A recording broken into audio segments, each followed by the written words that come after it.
Good evening and welcome to tonight's episode of Stories from the Shed. Danny, the Champion of the World, Chapter 12. Good evening, everyone. Good evening, Class 3, Class 4 and Class 5. Now, I've come down to the shed. Mr. Shoutout is in a very strange pose. I wonder what he's trying to tell me. He looks a bit scared, shocked, maybe anxious. And do you know we had the wildlife talk yesterday with Danny's dad? Well, I've come into the shed and there's a gigantic piece of wildlife. I think Harrison might like this in particular. I've just spotted him. Now if I go over and if I go up here, you will see in the corner I've got a gigantic spider. Look at the size of him. He's huge. I wonder if he'll be there by the end. He must be waiting for bugs to come by. He seems to be living near my mugs. Right, so let's have a look. Let's say hello to our characters as we normally do, and then we'll carry on with chapter 12b. So there's Danny. Now Danny's got a new character with him today. You're going to find out who he is. And then we've got this man here. He looks a little bit angry and he's holding something in his hand, so you'll find out who he is later. We shall summon Rebel with the shiny spanner. That's like you. I think you're going to have to look after Danny over here, Rebel. And over here we've got the good guy Pesco with some of the bad guys. We've got Victor Hazel and we've got the Keeper, as he's known. Okay, right. Now you calm down, Mr. Shoutout. Just calm down. It'll be okay. It'll be okay. There we are. Okay. Right. Let's carry on. When we read it yesterday, they just got to school.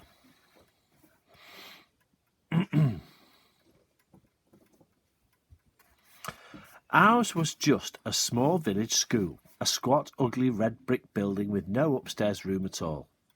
Above the front door was a big grey block of stone cemented into the brickwork, and on the stone it said, "This school was erected in 1902 to commemorate the coronation of His Royal Highness King Edward VII. Okay. I must have read that thing 1,000 times. Every time I went in the door, it hit me in the eye. I suppose that's what it's there for. But it's pretty boring to read the same old words over and over again. And I often thought how nice it would be if they put something different up there every day. That's something really interesting. My father would have done it for them beautifully. He could have written it with a bit of chalk on smooth grey stone, and each morning it would have said something new. He would have said things like, "Did you know that the little yellow clover butterfly often carries his wife around on his back?" Do you know, children? I didn't know that.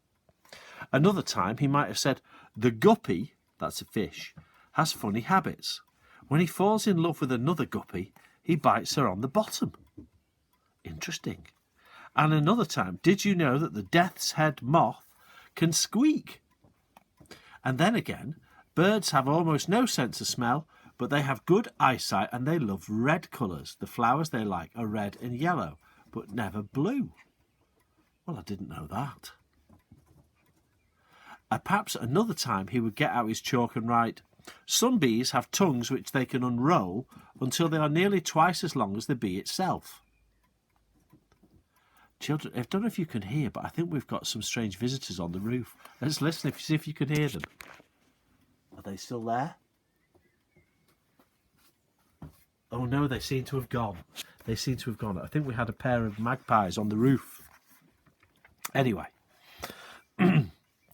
bees have tongues that are nearly twice as long as themselves to gather nectar from flowers that have very long, narrow openings. Okay. There were about 60 boys and girls in our school, and their ages went from 5 to 11, a bit like our school, really. We had 4 classrooms and 4 teachers. Miss Birdseye taught the kindergarten, the 5-year-olds and 6-year-olds, and she was a really nice person. Miss Birdseye, what a super name for a teacher. She used to keep a bag of aniseed balls in the drawer of her desk, and anyone who did good work would be given 1 aniseed ball to suck right there and then during the lesson. Sweets during the lesson? Good Lord. The trick with aniseed balls is never to bite them. If you keep rolling them around your mouth, they will dissolve slowly of their own accord. And then, right in the very centre, you will find a tiny little brown seed. This is the aniseed itself. And when you crush it between your teeth, it has a fabulous taste. Okay? It sounds very different from the sweets you have these days, children. My father told me dogs go crazy about it. And that's true. Dogs do like the smell of aniseed. And there aren't any foxes around.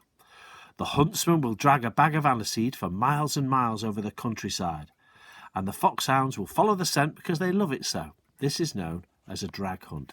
Now, I think this must be a picture over here. That's Miss Birdseye. Okay, that's Miss Birdseye. Now, I don't know who this is. I think we're going to meet who this teacher is. Okay. The 7-year and 8-year-olds were taught by Mr. Corrado, and he was also a decent person.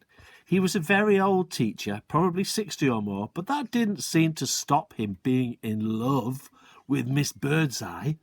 With Miss Birdseye?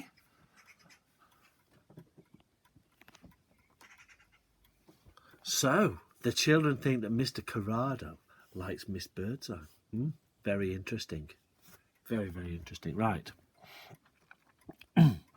We knew he was in love with her because he always gave her the best bits of meat at lunch when it was his turn to do the serving. He must be fond of her. And when she smiled at him, he would smile back at her in the soppiest way you can imagine, showing all his front teeth, top and bottom, and most of the others as well. Now, a teacher called Captain Lancaster took the 9 and 10-year-olds. That would be me or Mr. Reed. And this year that included me. Captain Lancaster, known sometimes as Lankers, was a horrid man. He had fiery carrot-coloured hair and a little clipped carroty moustache and a fiery temper. Carroty-coloured hairs were also sprouting out of his nostrils and his ear holes. He had been a captain in the army during the war against Hitler, and that was why he still called himself Captain Lancaster instead of just plain Mr. My father said it was an idiotic thing to do. There were millions of people still alive, he said, who had fought in the war, but most of them wanted to forget the whole beastly thing, especially those crummy military titles. Captain Lancaster was a violent man, and we were all terrified of him. He used to sit at his desk, stroking his carroty moustache and watching us with pale, watery blue eyes, searching for trouble. And as he sat there, he would make queer snuffling grunts through his nose, like some dog sniffing around a rabbit hole. Oh, look at him. Carroty hair. He's got a carroty moustache. He's even got carroty orangey hair growing out of his ears and his nostrils. Ew. Right, we'll just stay looking at him for a minute.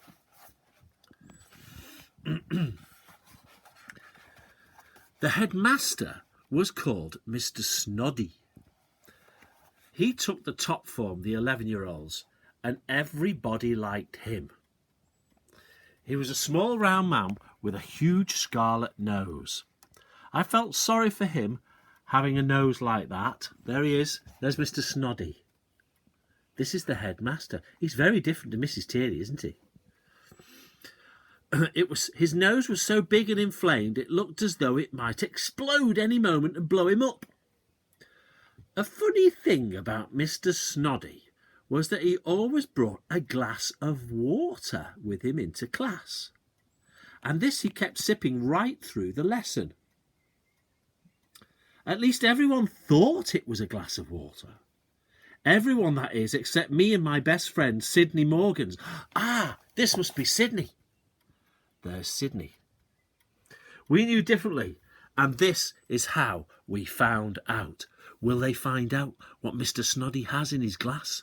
Find out tomorrow. And is the spider still there? Let's have a look. Is he still there? He's lurking. I've got to get rid of him.